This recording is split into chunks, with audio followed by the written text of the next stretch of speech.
The opinions expressed on this podcast are those of the hosts and guests and do not represent the views of any Grand Lodge nor a pendant body of Freemasonry.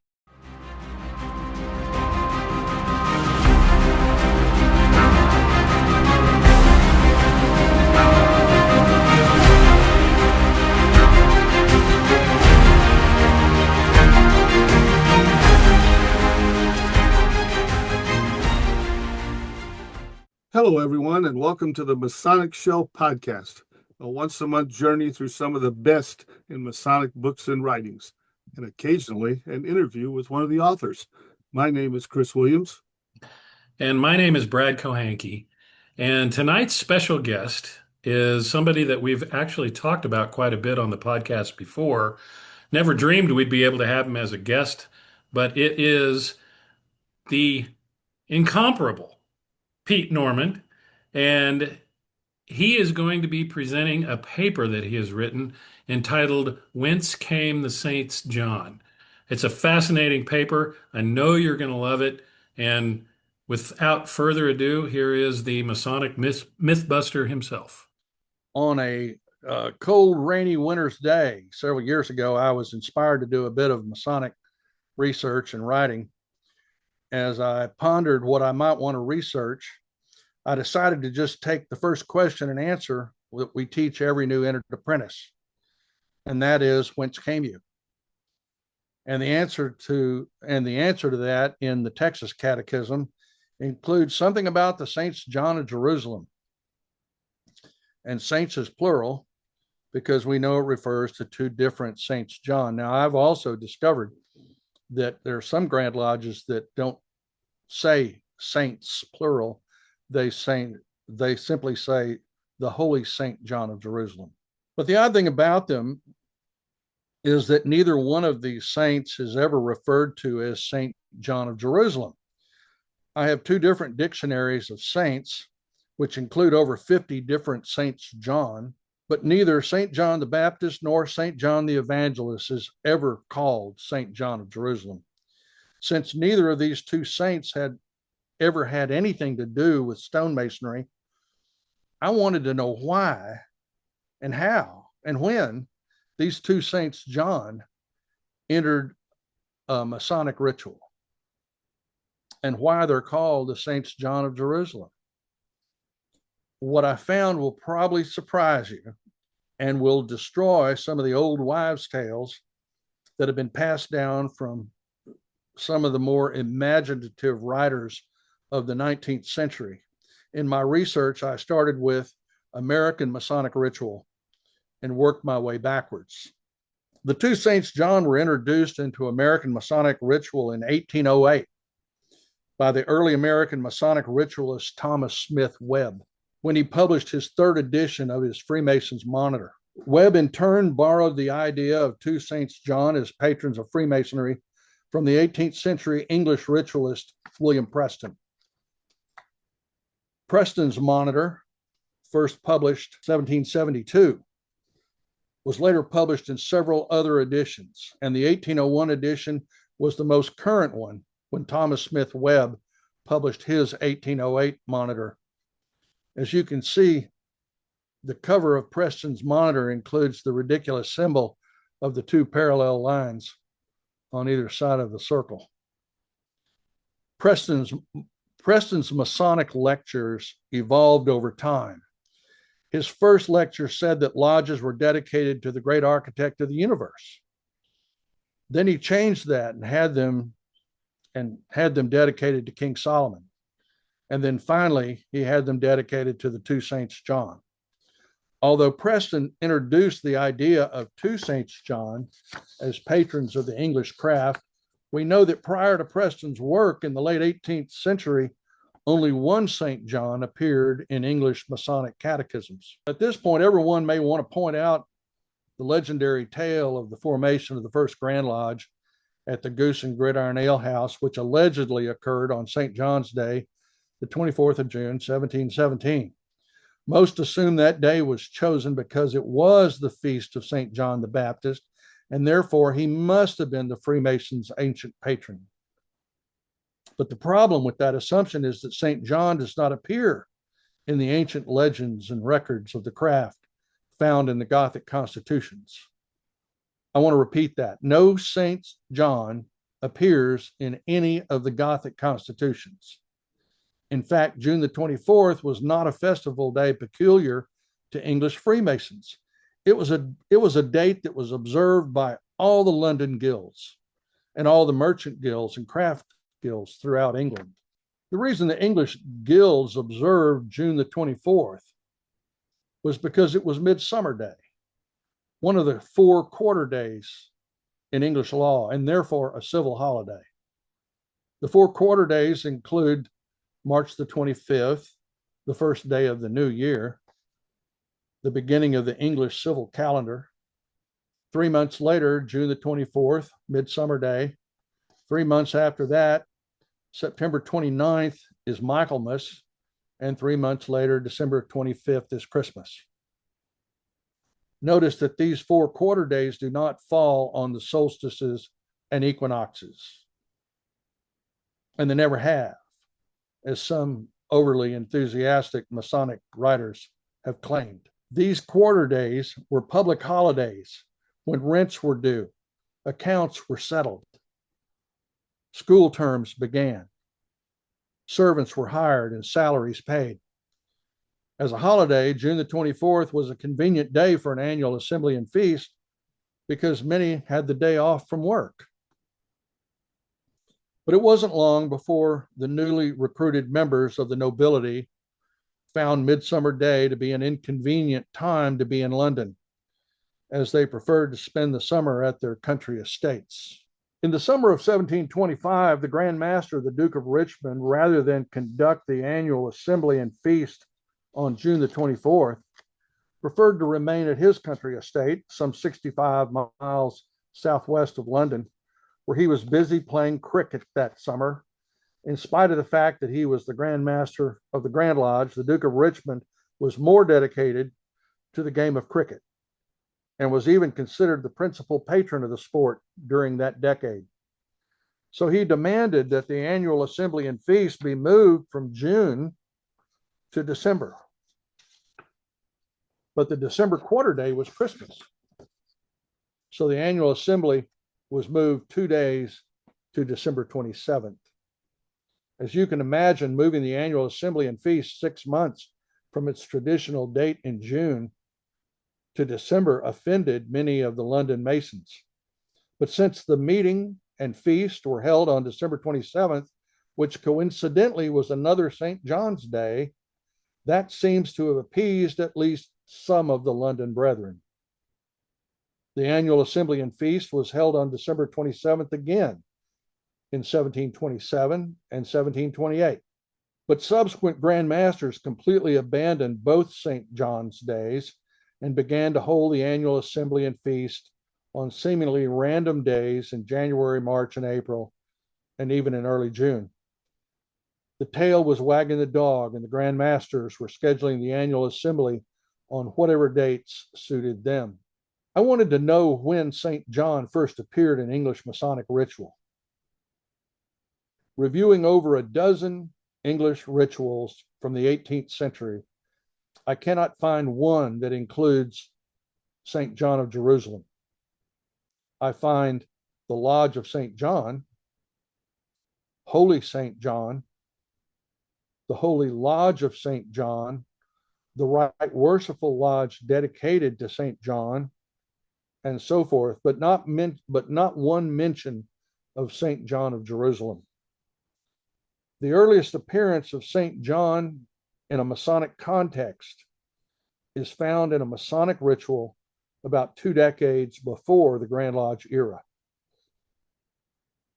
In early Scottish ritual, the Edinburgh Register House manuscript of 1696, the Chetwode Crawley manuscript from about 1710, and the Airlie manuscript of 1705, all Scottish rituals reference St. John. In the first of these 3, we find the following, and I'll quote, "Here come I, the youngest and last entered apprentice, as I am sworn to God and St. John by the square and compass and common judge." All three of these manuscripts contain almost identical wording. But in an English Masonic context, the earliest surviving reference to St. John appears in the Sloan manuscript, number 3329, in the British Library. It is estimated to be from the late 1600s or about the year 1700. Sir Hans Sloane was a physician, naturalist, and collector who succeeded Sir Isaac Newton as the president of the Royal Society, having been elected to the society at the age of 24. Notably, he was the inventor of hot chocolate. At the time of his death, he bequeathed a collection of 71,000 items to the British Museum and the British Library. 3 of those items were Masonic in nature, and Sloan manuscript number 3329 contains the oldest surviving English Masonic ritual. The relevant question and answer in the Sloan manuscript are as follows. Question: where did they first call their lodge? Answer: at the Holy Chapel of St. John. Notice that it says chapel, not lodge. The obvious question is, where was this Holy Chapel of St. John? Where indeed? Hold that thought. One of the most significant clues in the search for St. John in Masonic lore and legend is the fact that no St. John is mentioned in any of the Gothic constitutions. The Gothic constitutions, are the old manuscript constitutions of Freemasonry, first appeared in the late 14th century. Over 50 of these survive from before the Grand Lodge era. They all indicate that the patron of English Freemasonry was St. Alban. Born in the 3rd century, St. Alban was England's first Christian martyr. According to the legend recorded in the Gothic constitutions, there were no Masons in England until the time of St. Alban. His legend in the Gothic constitution states that St. Alban loved Masons well, and he made their pay right good and gave them a charter of the king. St. Alban converted to Christianity and was martyred in the Roman town of Verulamium, which is now the town of St. Albans in Hertfordshire. This is actually a picture of King Offa of Mercia. Mercia was that area of England where Hertfordshire is now. And you can see that standing behind the king is the master mason, and behind him is the abbot of the local monastery. And this is probably the earliest depiction of stonemasons at work in England.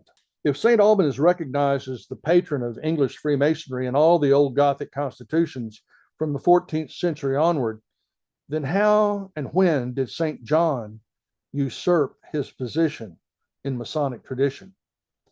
The blame for that can be laid at the feet of Reverend James Anderson, who published his Constitutions of the Freemasons for the new Grand Lodge in 1723. In his History of Masonry, which comprises about 40 pages in his Constitutions, Anderson completely erases any mention of St. Alban. I suspect that he did this because of Anderson's dislike of the old operative craft, which the new Grand Lodge was going to replace, and the old operatives' traditions and legends. By that time, 1723, St. John had already entered Masonic lore and legend during the early speculative period in the 17th century, in the years before the creation of the first Grand Lodge. And around the year 1700, we find St. John mentioned in 4 early Masonic rituals previously mentioned. But these early Masonic ritual references to St. John do not call him St. John of Jerusalem. And this caused me to wonder if St. John of Jerusalem was the same St. John that is mentioned in these early pre-Grand Lodge rituals. In order to answer that question, I started looking for the earliest surviving reference to St. John of Jerusalem in a Masonic context. What I found was an anonymously written letter published in Dublin on April the 1st, 1724. This letter was partly intended as an April Fool's joke, and its author even titles it "A Letter from the Grand Mistress of the Female Freemasons." As you read the letter, you discover that it is written as a rebuttal to the Reverend Anderson's History of Masonry that he included in his Constitutions of the Freemasons, published in London only the year before in 1723. Today, a number of scholars accept that the author of this anonymous letter was the Anglo-Irish author, satirist, and essayist Jonathan Swift, best known as the author of Gulliver's Travels. Swift was an Irish Freemason, an Anglican cleric, and Dean of St. Patrick's Cathedral in Dublin. It is clear that his knowledge of Freemasonry had strong Scottish roots. The relevant part of Swift's letter, shown here in the slide, references the Lodge of Solomon's Temple, which he says was afterwards called the Lodge of St. John of Jerusalem.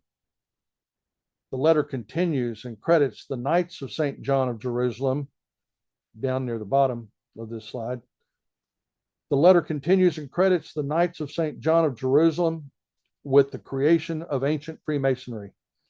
Swift's Irish Freemasonry was heavily influenced by Scottish Freemasonry, and neither had any attachment to St. Alban, the English patron saint. 13 years later, in March 1737, the Chevalier Andrew Michael Ramsay wrote his famous oration in Paris. Ramsay was one of many Scottish Jacobites, supporters of the exiled Stuart royal family living in France. In his now famous oration, Ramsay did not equivocate. He boldly wrote that our order formed an intimate union with the Knights of St. John of Jerusalem. From that time, our lodges took the name of Lodges of St. John, unquote. Many researchers have assumed that Ramsay just made that up. But as we have seen 13 years before Ramsay's oration, Jonathan Swift credited the Knights of St. John of Jerusalem with the fraternity's creation. So it appears that Ramsay was drawing upon the same Scottish tradition that influenced Jonathan Swift. So I still didn't know who St. John of Jerusalem was, or why the Knights of St. John of Jerusalem were dedicated to him. St. John of Jerusalem is also known as St. John the Almoner, or St. John the Merciful. He was the Greek Orthodox Patriarch of Alexandria in the early 7th century.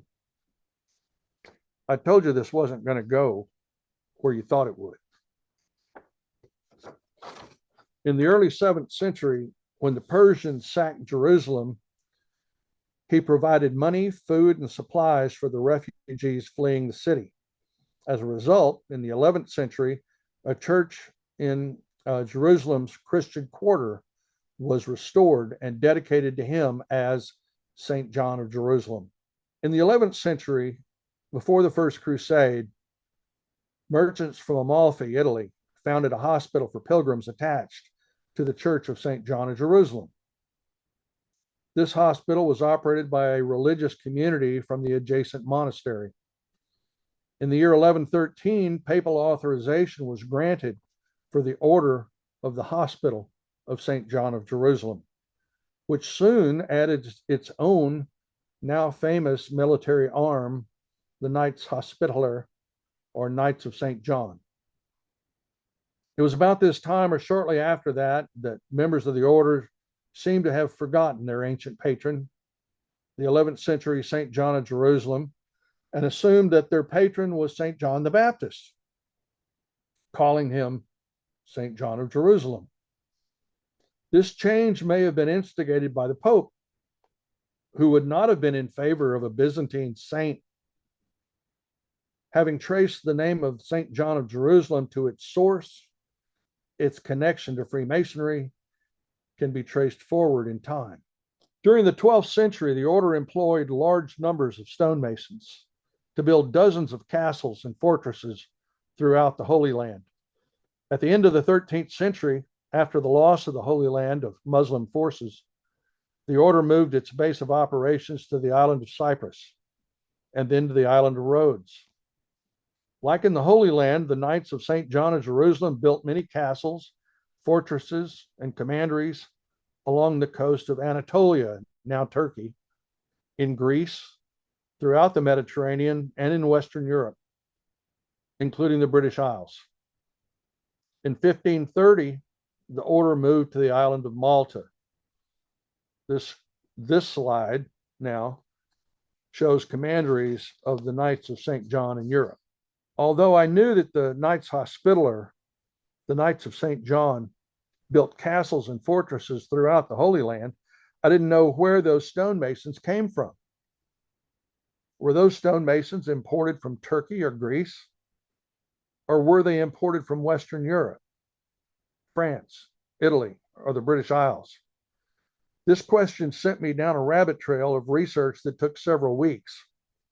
That research led me to a book that was titled Crusader Castles, which was a compilation of research conducted by a British graduate student in the years just before World War I.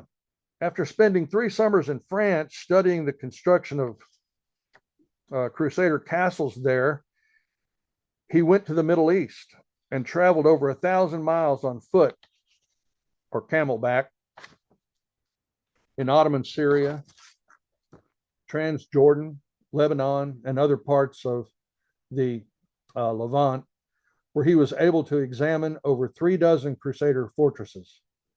His research revealed that while the fortifications of the Knights Templar were mostly constructed by Greek stonemasons, the fortifications of the Knights of St. John of Jerusalem were built by stonemasons imported from Western Europe. When the World War broke out, this graduate student was commissioned an officer in British intelligence, and he's best known for the significant role he played in the Arab Revolt from 1916 to 1918. His name was Thomas Edward T.E. Lawrence. Over a period of 700 years, these European stonemasons developed a close and symbiotic relationship with the Knights of St. John of Jerusalem. In the early 19th century, a French Masonic historian, Etienne Francois Bazot, wrote the Manual of Freemasonry, in which he identified the 7th century Byzantine Patriarch of Alexandria, St. John of Jerusalem, as the original patron of Freemasonry. And an English translation of his comments on St. John of Jerusalem appear in Mackey's Encyclopedia of Freemasonry.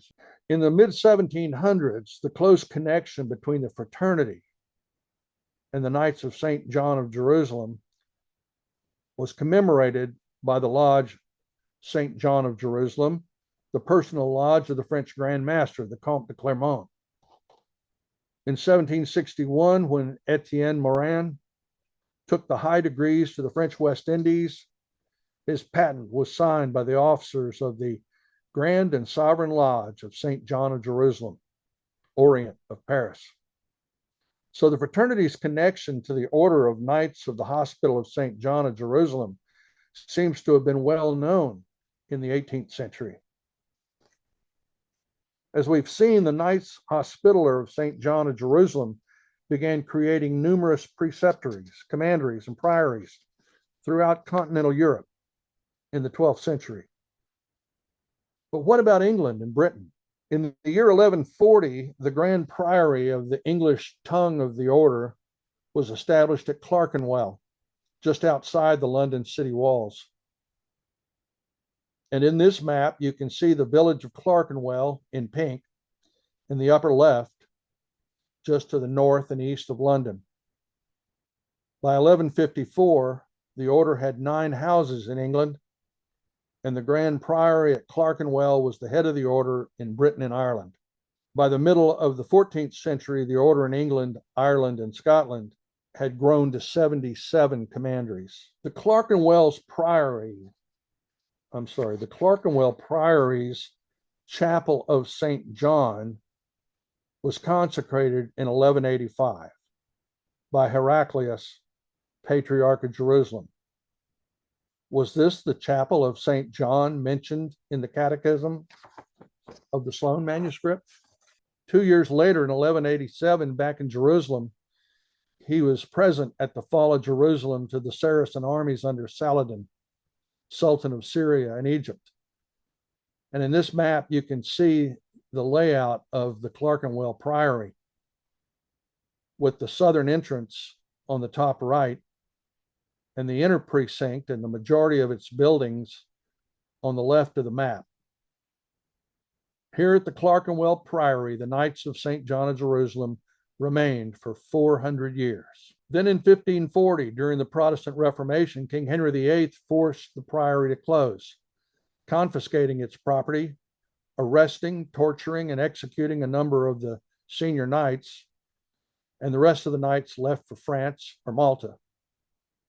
But any stonemasons employed by the Knights of St. John could have remained in London and found other employment.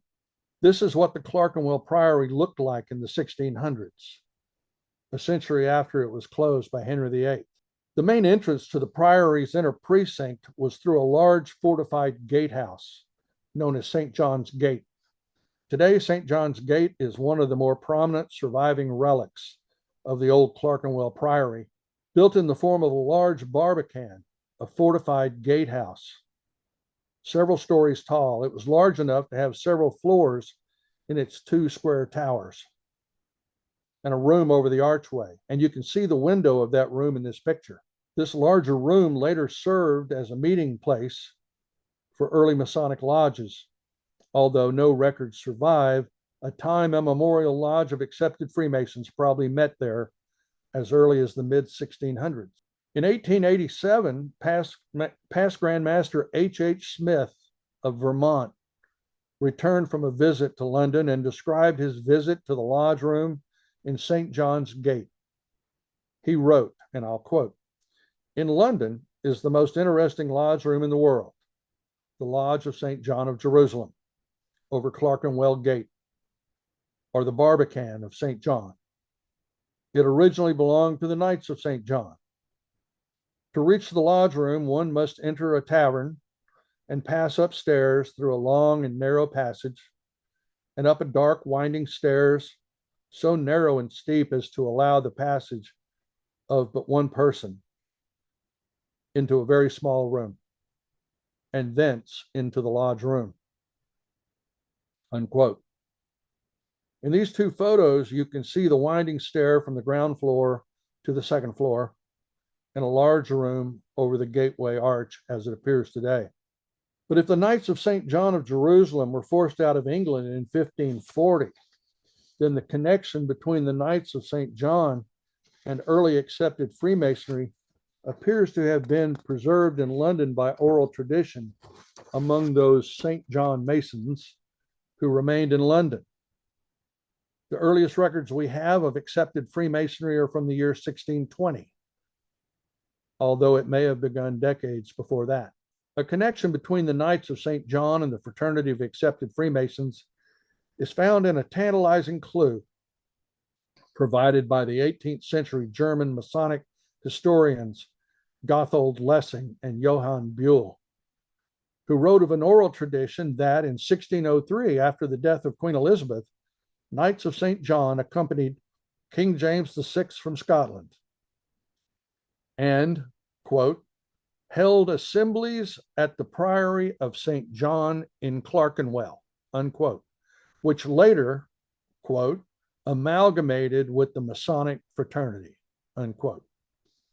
Whether that oral tradition was true or not, the connection between the Knights of St. John and the operative stonemasons of the Middle Ages appears to have been preserved in oral traditions in the Clerkenwell neighborhood, as well as in Greater London. During the 1600s, the St. John of Jerusalem Tavern was located on Clerkenwell Street, near the north end of Jerusalem Passage, the narrow passageway at the postern gate of the old Clerkenwell Priory that connected St. John's Square with Clerkenwell Street. In this map, you can see the old priory's buildings in black, St. John's Gate is in black in the upper middle of the map, and Clerkenwell green is in the lower left of the map. You can just see the very narrow Jerusalem passage that connects St. John's Square with Clerkenwell Street. If the tavern was the home of an early lodge, it would have been known only by the name of the establishment, the Lodge at the St. John of Jerusalem Tavern. But since early lodges of accepted Freemasons did not keep minutes, there are no records of lodges meeting there before the Grand Lodge era. However, we do know that a lodge was meeting in the Clerkenwell neighborhood in 1724 because the newly created Grand Lodge published a list of its warranted lodges that year, 51 in all. The lodge met at the coffee house in St. John's Gate, where the large room over the archway of the gatehouse was used for lodge meetings.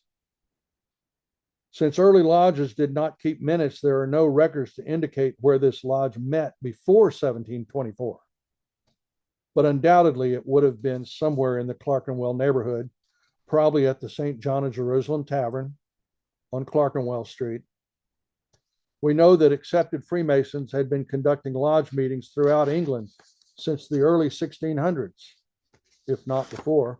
The establishment at St. John's Gate had been a coffee house since 1704, when its proprietor was Richard Hogarth, father of the celebrated artist Hogarth. Throughout the 18th and 19th centuries, as many as 9 lodges met in St. John's Gate Coffee House. The St. John of Jerusalem Tavern, later named the Jerusalem Tavern or the Old Jerusalem Tavern. During the 18th century, the connection of European stonemasons and the Knights of St. John of Jerusalem was remembered in an oral tradition.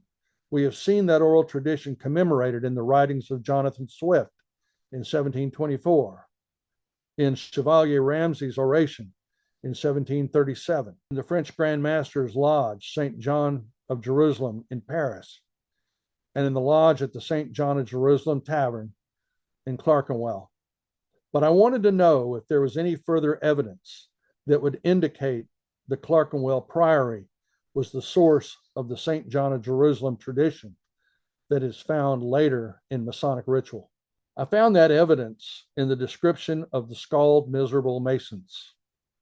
The Scald Miserable Masons were a loose collection of London rabble consisting of shoe cleaners, chimney sweeps, vagrants, and other misfits, who in 1741 marched throughout the streets of London in a comical procession that was designed to mock and ridicule the Masonic fraternity. It had been the custom of the officers of Grand Lodge to accompany the newly elected Grand Master from his home to the annual assembly and feast, and their fancy carriages parading through the streets became something of a spectacle. As a result, the London rabble who comprised the Scald Miserables saw this as an opportunity to lampoon the Freemasons by holding their own mock procession. Dressed in ridiculous costumes, carrying 2 famous pillars, banners with depictions of the sun, moon, and worshipful master, a banner with a large letter G, a carriage with the attendants of their Grand Master, all the attendants wearing mystical regalia and jewels, and the whole procession accompanied by tilers, stewards, deacons, some riding on jackasses, and a host of men wearing mock Masonic aprons. They put on quite a show to the absolute delight of the onlookers hanging out of windows or crowded along the sidewalks of the Strand all the way to Temple Bar. All this was reported in the London Daily Post on March the 20th, 1741. Gould's History of Freemasonry, Volume 3, provides a full-page illustration of the procession, copied from the original print. The best description of the procession of the Scald Miserables includes the following reference to the Duke of Wotton, which is a thinly disguised reference to the Duke of Wharton, who had been Grand Master of the modern Grand Lodge 20 years before, from 1722 to 23. In this brief reference, the Duke of Wharton is called, quote, Grand Master of the Holy Lodge of St. John of Jerusalem in Clerkenwell, unquote. The insight provided here was that the Duke of Wharton was not described as the Grand Master of the Grand Lodge, but that he was described as Grand Master of the Holy Lodge of St. John of Jerusalem in Clerkenwell. Not only did it connect English Freemasonry with the Lodge of St. John of Jerusalem, but with London's old Clerkenwell Priory of the Knights Hospitaller of St. John of Jerusalem.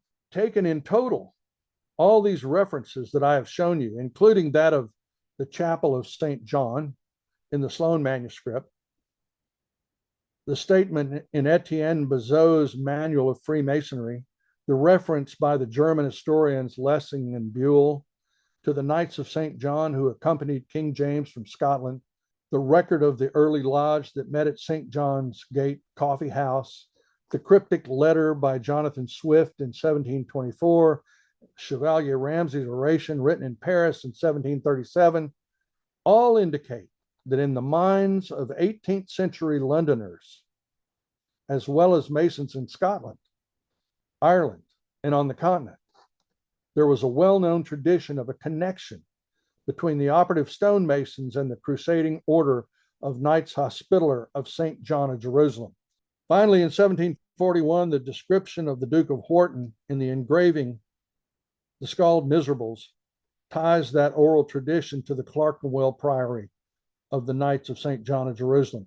It appears that the Clerkenwell Priory, and specifically St. John's Gate, now part of the Museum of the English Order of St. John, is the nexus, the connecting point, or bridge, if you will, between the medieval stonemasons employed by the Knights of St. John of Jerusalem and the appearance of St. John of Jerusalem as the patron of 18th century English Freemasonry.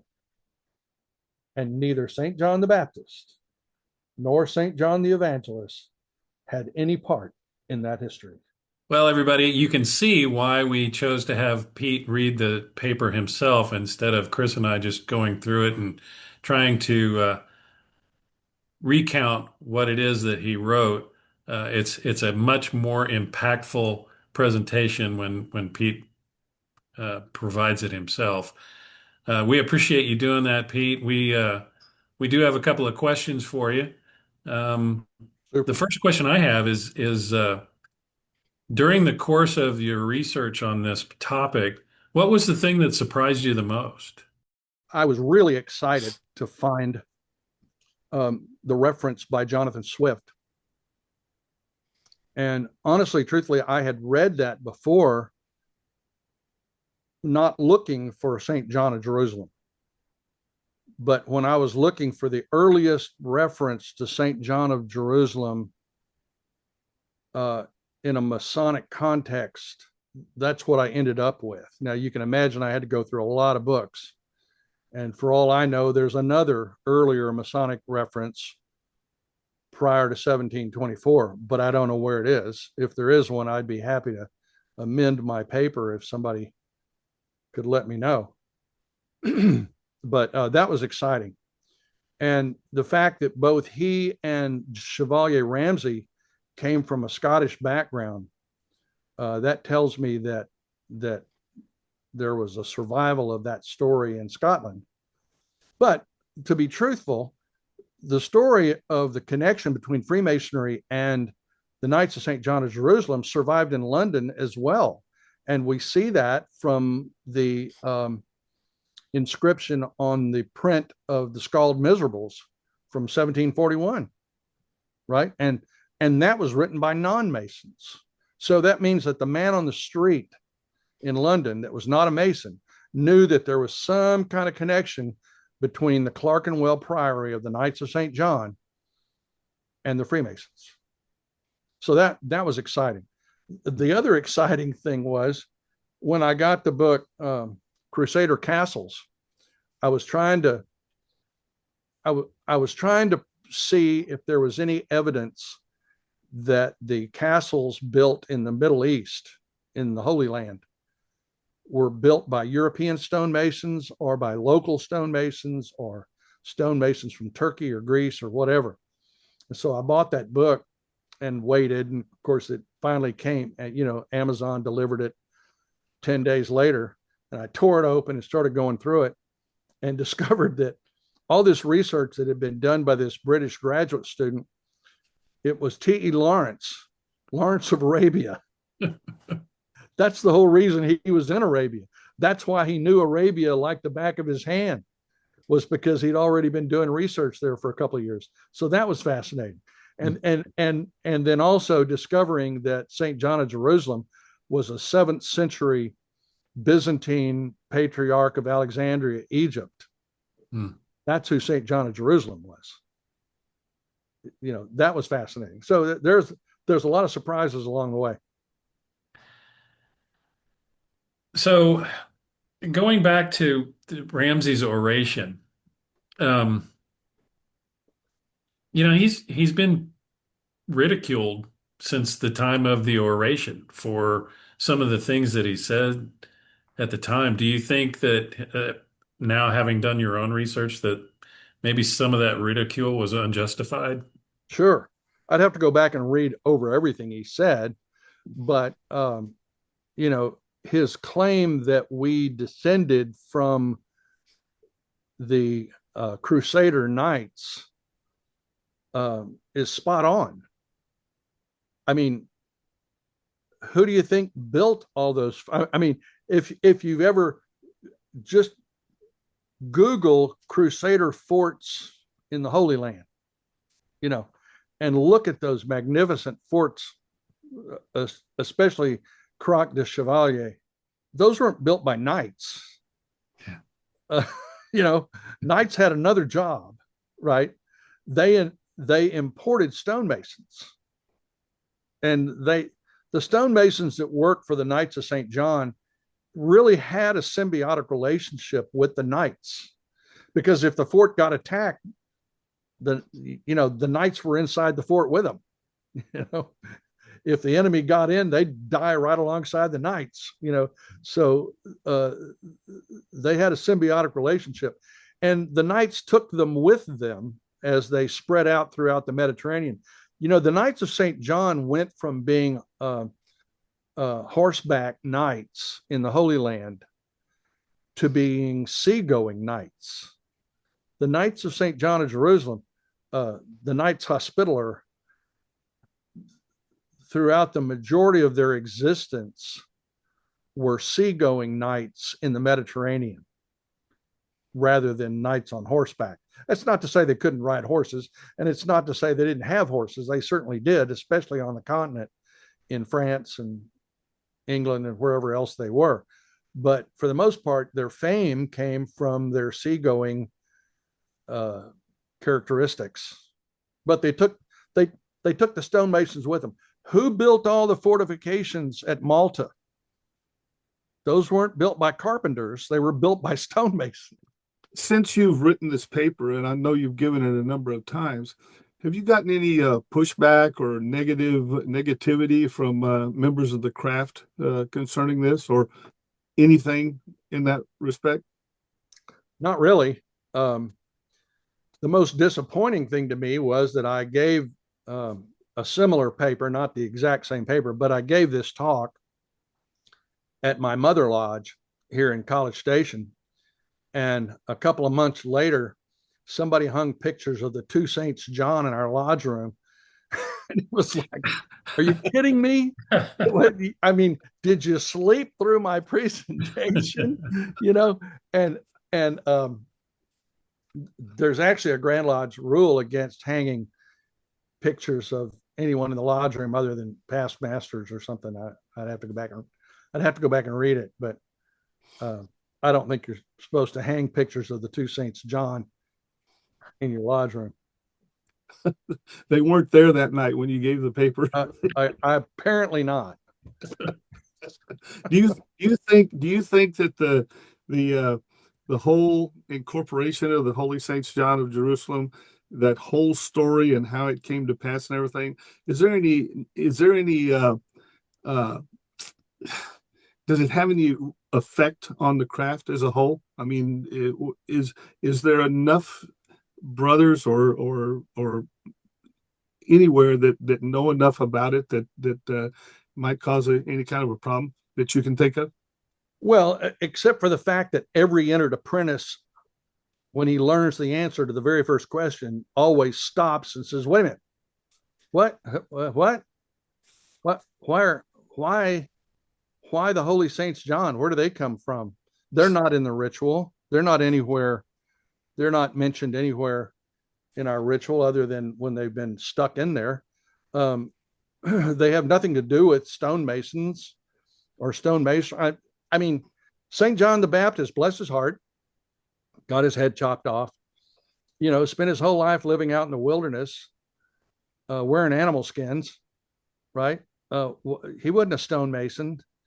The stonemasons of that time period certainly didn't consider him to be their patron. And St. John the Evangelist, why St. John the Evangelist, right? So these are inappropriate Christian references in our ritual that should be expunged, but they've been there for so long. They've been there since Preston put them there and Webb copied it. And now it's gospel, right? So we end up celebrating St. John's Day in the summer. We celebrate St. John's Day in the winter. We make a big deal about the two Saints John. And you even had this guy back in the 1800s. His name was George Oliver, and he was probably the most prolific Masonic author in England during the early 1800s. And he's the guy that gave us this nonsense about the two Saints John's days falling on the solstices. Well, they don't. They never did. But why do you think Webb and Preston found it necessary to insert the Baptist and the Evangelist as the Saints John in the ritual? I think Webb did it because he was taking it from Preston. Preston did it because he already had one St. John, and maybe he got the Grand Lodge had, there's that whole business about how the Duke of Richmond in 1725 didn't want to come to town in June of 1725, which would have been the end of his Grand Master's year, right? So he talked the Grand Lodge into delaying his annual assembly until December, 6 months later. And he was like, yeah, I can come to London in December. We don't play cricket in December, right? Yeah, I'll come then. And of course, the problem was that the quarter day was Christmas. Mm-hmm. Well, you can't have the annual assembly on Christmas Day. Your wife would divorce you, for one thing. But so they said, well, let's move it a couple of days. So they moved it to the 27th. Well, all the London Masons were upset about that because they wanted it in June, like it had always been. So what they did was they came up with the idea of selling it by saying, well, it's another Saints John Day. So the two Saints John are equal. So, and apparently some of the guys bought it. Some of them probably didn't, but when you're the Grand Master, you can do what you want. So that's fascinating. And we get stuck with it. So up to the time that you did your research on the Saints John, I assume, based on what I know about you and St. Alban's Lodge, that you were a proponent of St. Alban being the patron of Freemasonry. Has this changed your mind? Would you change it to St. Alban if you had a magic wand now, or would you make it St. John the Almoner? Oh, well, I don't really have an opinion about that. I am the secretary of St. Alban's Lodge, and I was the first master of St. Alban's Lodge. And so over the last 35 years, I've had the opportunity to do quite a bit of research into the life of St. Alban and, just to learn who he was and whatnot. And of course, I'm fascinated with the fact that every one of the Gothic constitutions of Freemasonry, and there's over 50 of them that survived from before the Grand Lodge era, every one of them gives credit to St. Alban as the early patron of English Freemasonry. So I knew all of that, right? But now what I see is that there was another group of Masons in London who had their loyalty attached to St. John of Jerusalem because many of them had been to the Middle East and had maybe spent several years in the Middle East helping the knights build castles in the Middle East, and then maybe helped them build castles on the island of Cyprus or Rhodes, and finally came back to London, and they were St. John Masons. That's how they identified themselves. One of the early catechisms in England, in London, from about the early years of the Grand Lodge era, the question and answer appear, but the answer is from a lodge of St. Stephen. Oh, wow. Well, so that kind of threw me, where does this go? So I had to go down that rabbit trail. Well, what I found was that there's a fairly large old church, St. Stephen's Church in London. I can't tell you exactly where it is, but it was under construction during about the time of the first Grand Lodge, right? So clearly there was a community of Masons building that church. And so their catechism said from a lodge of St. Stephen's. You see what I mean? So now, so what happened to St. Alban? Well, I think James Anderson, who was a Scotsman, just got rid of St. Alban when he wrote his history of Freemasonry in 1723. He didn't want an English saint. No. Representing Freemasonry. Something I was going to ask you for an opinion. Do you think that if Anderson had left St. Alban in there, would it have had an effect on trickling down to us today and Sure. kept St. John from going in there? Yeah, definitely. But nobody ever said they were from a lodge of St. Alban. But there were plenty of Masons, or there were plenty of Masons in London who remembered the fact that their craft had been attached to the chapel of St. John at Clerkenwell. And by the way, I mentioned the fact that that chapel was dedicated in the 1100s by Heraclius, who was Patriarch of Jerusalem.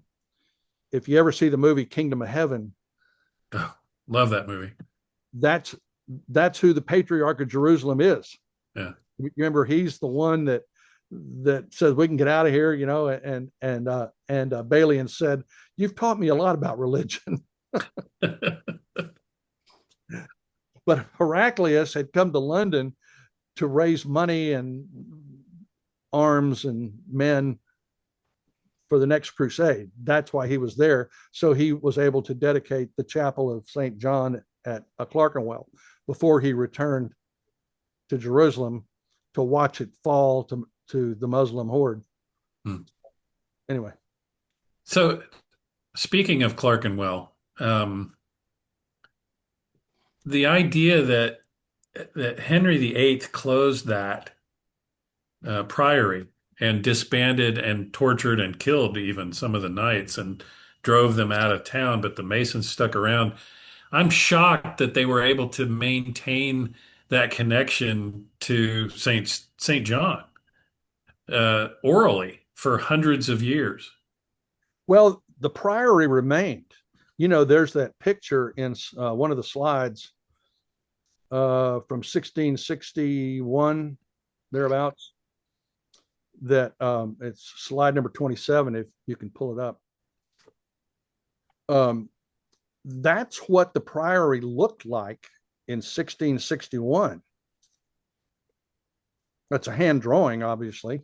And that was 120 years after Henry VIII had disbanded them. And yeah. And it's a fascinating thing.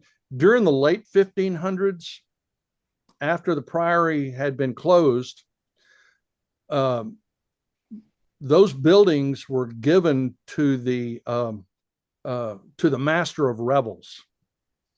Now, the Master of Revels was an officer in the royal household, and his job was to put on plays and skits and performances for the royal court. Okay, so he had actors, and he had carpenters who could build props, and he had painters, and he had costumers that could make costumes, embroiderers. He had a lot of employees that could put together a play with all that entails, right? And many of them were housed here at the Priory. In fact, there was a big room at the Priory where they could practice and do rehearsals before they actually went and performed them for the royal court. And that was during the time period of Queen Elizabeth. So it's the Elizabethan court, which means Shakespeare and Francis Bacon and all that. So if you want me to, I'll go down the rabbit trail with Francis Bacon, tell you how he wrote all of Shakespeare's plays, but that's another story. But the point is, they were here. So there was a tradition. Everybody knew that these buildings were the old Priory of St. John. They called them that, right? St. John's Gate remained, and they called it St. John's Gate.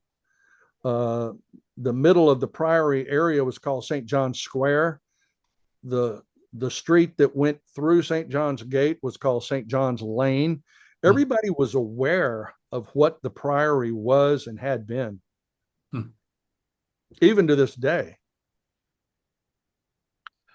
Can I kind of not change the subject, but alter it? And I don't mean to get you all riled up, but I'm a little riled up about the point within a circle.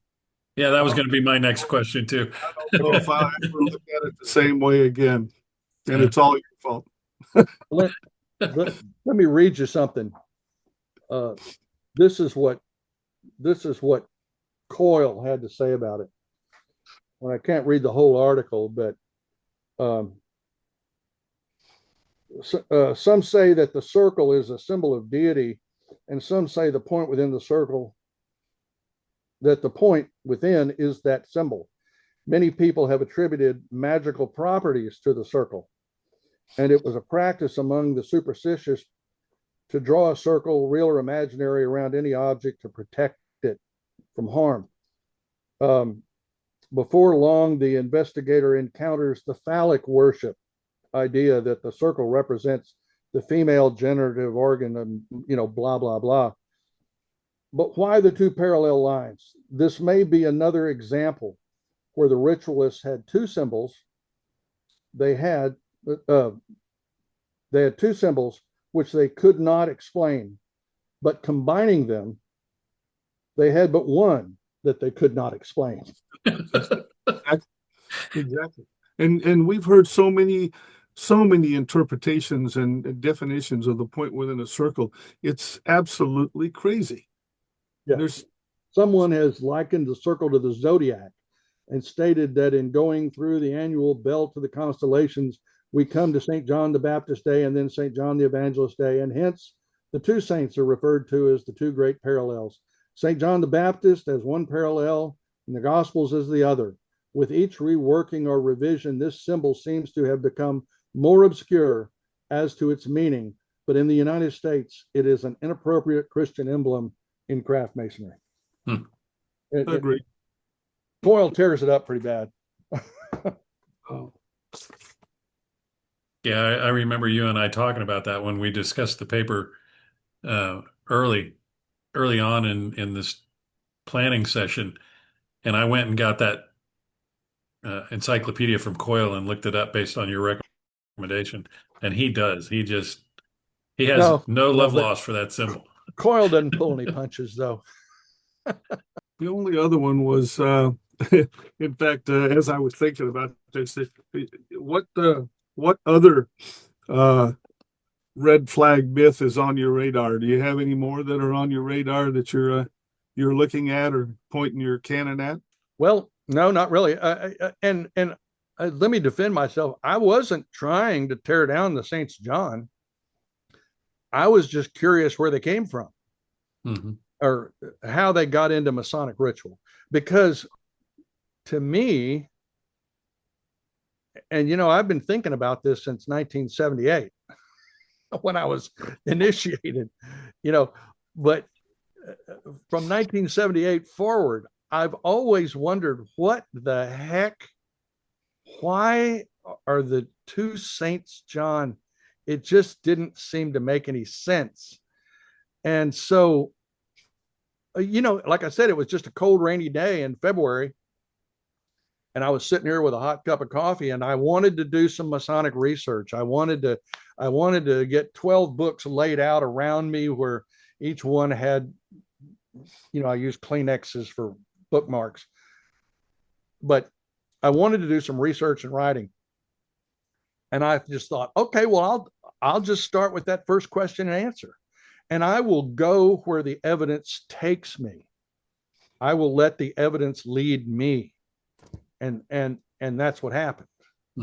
And that's what I ended up with. It was fascinating to me that St. John of Jerusalem is not St. John the Baptist, and it's not St. John the Evangelist. It's another guy who's forgotten. And who has no connection to the craft anyway. Not really, no, except for the fact that the church in Jerusalem was dedicated to him, and that's where the Knights of St. John got started. Yeah, so it seems like our commanderies ought to be paying homage to the Hospitallers and not the Templars as our heritage. The Knights Templar are in everything. Every high degree body. I don't care if it's the Scottish Rite. The top 6 degrees of the Scottish Rite are Templar degrees. Mm-hmm. Even the 30th, even the 31st, which we now disguise as an Egyptian degree. If you go back and read the early 31st degree, it's a Knight Templar degree. Mm. If you've had the 33rd degree, you know that it's a Knight Templar degree. The 32nd, the 31st, the 30th, even the 29th and the 28th are Knight Templar degrees. So if you look at the Swedish Rite, the highest degrees in the Swedish Rite are Knight Templar degrees. You look at the York Rite, the highest degrees are the Knight Templar degrees. Even in the CBCS, the Chevaliers Bienfaisants de la Cité Sainte, which is the rectified Scottish Rite, which is very exclusive. The highest degrees are Knight Templar degrees. They've all got a Knight Templar story. And that all started in the mid 1700s. And the reason they were able to do that was because the Knights Templar were dead. Hmm. You couldn't do it with the Knights Hospitaller because they were still active and alive. And they'd call us out on it. Well, maybe, yeah. Yeah. Wow. So I think the lesson to be learned here is truth is the light that should lead you. And Freemasons shouldn't be afraid of doing a little research and uncovering true forgotten history. I applaud you, sir. Thank you for presenting that to us. Well, I guess I'm just a historian. I'm not trying to change anything. I don't think any Grand Lodge is going to delete the Saints John from their ritual. I think it'll be there 500 years from now. But I do want to know where it came from. So, yeah. I like taking the back off the radio to see how the radio works. And that's what we did today. Yeah.